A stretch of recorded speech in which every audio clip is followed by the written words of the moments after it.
Alrighty, hello friends and family and anyone else watching. I'm about to talk about something incredibly boring. So if you're about to tune out, I hope you have a great day.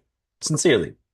What I'm about to talk about is also very important though, and it is not talked about much at all, and that's why I have a lot of confidence talking about this, and I'm not nervous to talk about this because unlike so much stuff in the United States right now, this is not laced with hatred and threats of violence. And is obviously terrible what's going on in the United States right now, just generally, with regardless of what position you're in, it's bad. But I'm not talking about that today. I'm talking about economics and the Federal Reserve and interest rates and economists and how there's kind of a crazy thing that we all accept. And hopefully, after this, you might at least consider changing your mind on this very niche issue that should be more in the spotlight about the Federal Reserve because this affects money in your wallet and this affects money in the wallet of everyone that you care about and basically everything. Unfortunately, money is involved with basically everything from getting ice cream to homelessness to having a computer to record the song, just everything. I don't need to explain why money is so important. So I won't waste time with that. But we are going to talk about a weird thing that people just accept, and I don't blame them because nobody really highlights this. There's no reason to challenge it. Well, there is a reason to challenge it, which I'm about to tell you, but people don't bring it up. There is one main Federal Reserve rate. There's lots of so many interest rates underneath that main one that the Federal Reserve sets, but the big boy affects everything down the line. So when you see that annoying commercial for the car and it's 2.9% financing and just all the different interest rates and loans and frustrating money stuff that you have to deal with, the Federal Reserve affects that. And we need to question it. This video might be just laced with what seems like a scathing feeling towards economists, and I don't have any animus against them personally. And there's a few great economists out there as well. But overall, the profession, it is, it's not, it's not great. It's bad. They're not on the top of their game, and I'll explain why. One main interest rate with the Federal Reserve, one main interest rate that affects everything. The Federal Reserve has the dual mandate, DUAL, dual mandate. It sounds fancy. Economists love, professionals generally love acronyms, fancy words, so it makes so people outside of the profession, it feels like they can't really get involved. If you don't know what people are talking about, it feels like you don't know what you're talking about. I mean, acronyms suck when they're used too much because people feel like they're out of the loop. The dual mandate of the Federal Reserve, they're just trying to do two things: keep inflation from going up, basically, keep unemployment down. They want to keep people working when possible, with caveats. I'll talk about those later. And those are two great goals. People working when they want to. Hooray. Prices not skyrocketing. Good. You don't want inflation. I don't need to argue that. People don't like prices going up, and I do not like it either.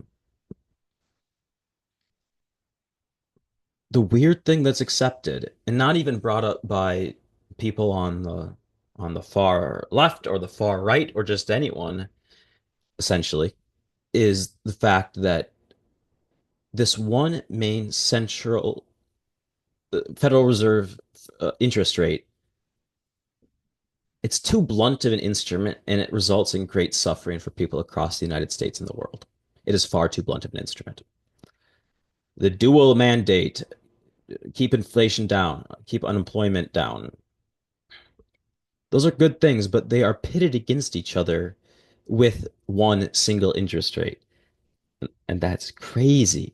I will try to concisely as possible articulate why, but it does get a bit complicated. So when prices do go up, when inflation happens, the Federal Reserve in their fancy suits and with their briefcases and their many acronyms, they give a press conference and they sound very sure of themselves about what they need to do. And they say there might be some hardship and but they'll take care of it. They're on top of it. It's a trusted institution for the most part. It's not argued about a lot. Right now, there's a bit of contention with it. Um, but in general, it's accepted just that it's a good institution. They're trying to keep prices low. What's wrong with that? The way that they do it is the way that's wrong with that. In the 70s, when prices went up, when inflation was happening, they didn't really fix the problem, not in a traditional sense. Inflation continued to happen for quite some time, first of all, but the way that they quote unquote fixed the problem is they jacked up interest rates so high that people were out of work in incredible numbers, quite high, a lot of people out of work and suffering because of that, and just increasing poverty in general. That is not an effective or good solution to inflation going up. And it's just accepted. It's like, well, we'll have to buckle down. Yes, many times in life, there's just not enough, and you do have to just buckle down, and there will be hardship, but not when it comes to one single Federal Reserve interest rate. When prices are going up, their solution is making people poor and making it so businesses can't build. Essentially, those two things. Because when prices go up, they increase the interest rate, the one blunt tool, this interest rate. And people can't afford businesses, so they don't hire people, and people are out of work. And people are out of work and can't get loans for other stuff.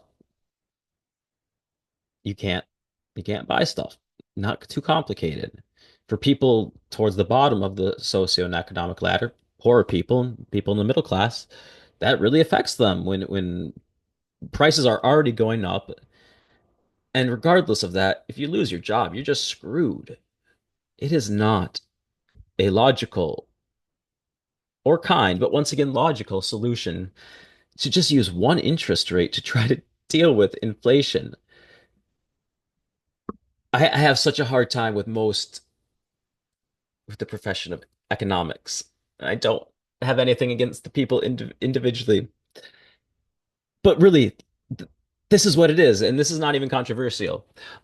It's just it's stated as a fact. When inflation goes up, they're going to increase interest rates, which puts people out of work, and they're not proud of it, but they actually think that a lot of unemployment and poverty is a good thing. Really, guys? Really? When prices are going up and people are put out of work, that means that they are not producing things. When you are not producing things, there is not enough to go around and prices continue to go up. Let's say that your friend works at the chips factory and the Federal Reserve decides to, oh, we got to buckle down. Got to buckle down. So they increase interest rates. The chip factory can't afford a necessary expansion. They're out of financial viability and they close. They're out of job. Well, chip prices in this hypothetical and in the real world, pretty high. They used to be a lot lower. They're a lot higher now. And it's so crazy. And the Federal Reserve says those prices of those chips, we can't have them going up for good reason. Inflation's bad. Once again, I'm not trying to minimize that. But to put the chip maker out of work to solve the problem of chip prices going up is just crazy. And because these people wear a suit and they use fancy acronyms, it's just accepted. Ah, hopefully we can change this.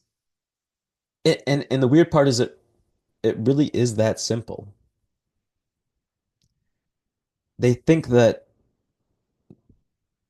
putting people out of work is a good thing, and poverty is a good thing to deal with inflation.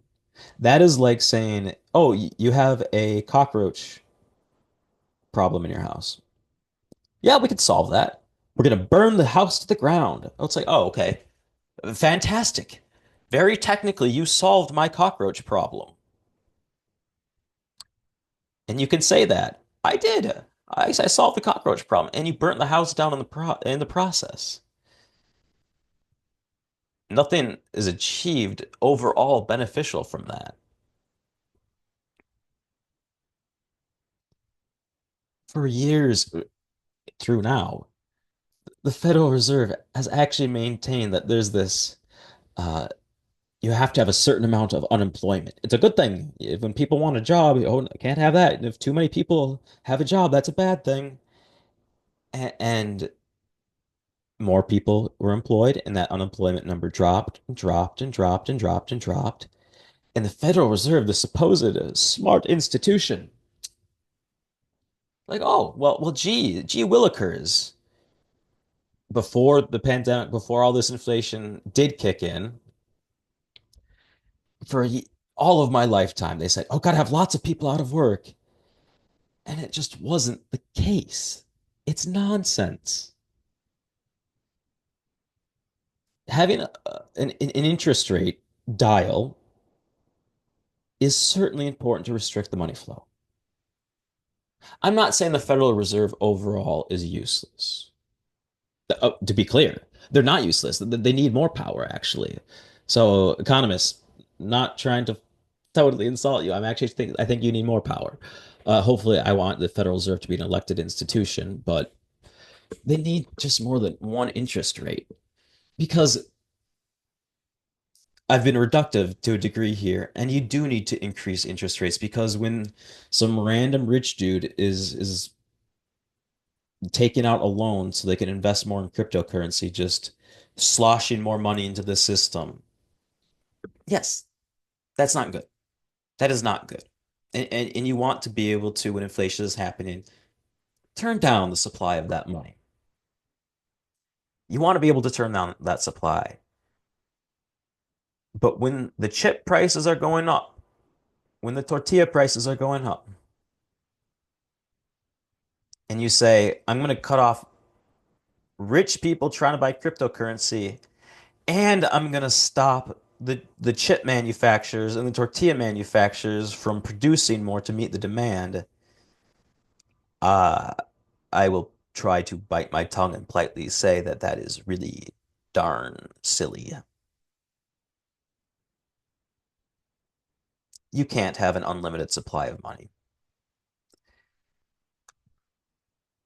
If there was just the unlimited spigot, yes, inflation absolutely happens. That's why I am clearly articulating before and right now that you need to set the interest rates at a reasonable level, but you need more than one of them. Having just one is criminal. Putting your neighbor out of work because prices are going up, it doesn't make sense. It's cruel and it doesn't make sense.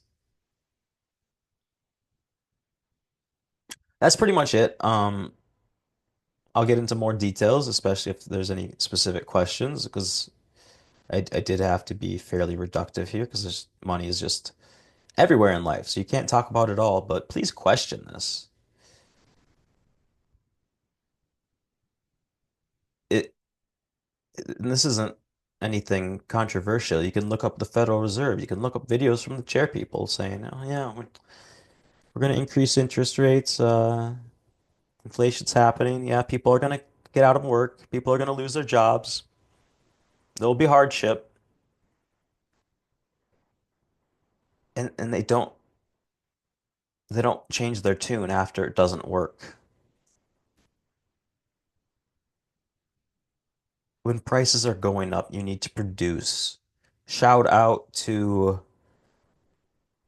Derek Thompson and Ezra Klein and the abundance debate. I pray for your sake you don't know what the abundance debate is. I'm kidding. It's actually really interesting. But there's this fight amongst the left right now about building.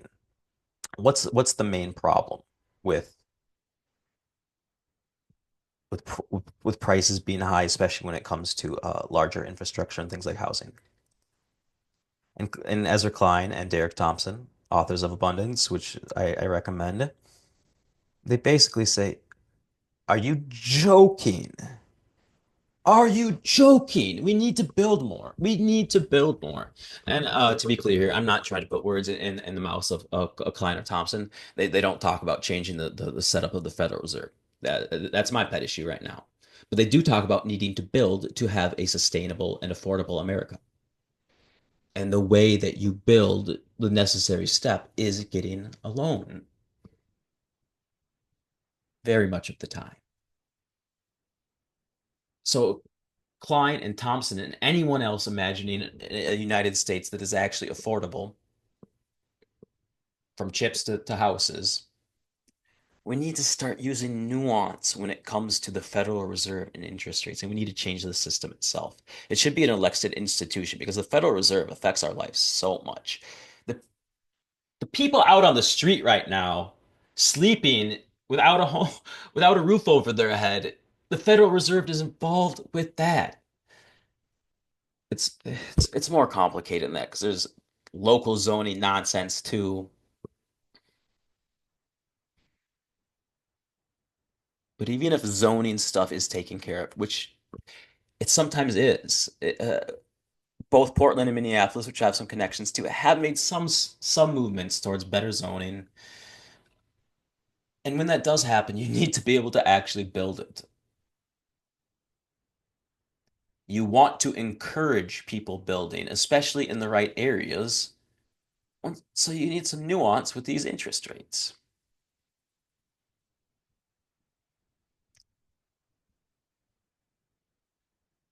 That's pretty much it. I'm about to be redundant more than I've already been.